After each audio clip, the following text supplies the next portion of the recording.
వినర్ కుష్, నువ్వు కాసేపు విశ్రాంతి తీసుకో. లేదు బజరంగి, ఇది ప్రాక్టీస్ చేసే సమయం, రెస్ట్ తీసుకునే సమయం కాదు.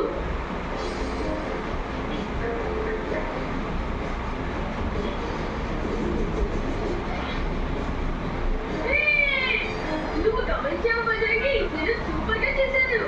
వెరీ గుడ్ అంకష్, నిజానికి నువ్వు చాలా కఠినంగా శ్రమించావు. అలాగే చెయ్యి.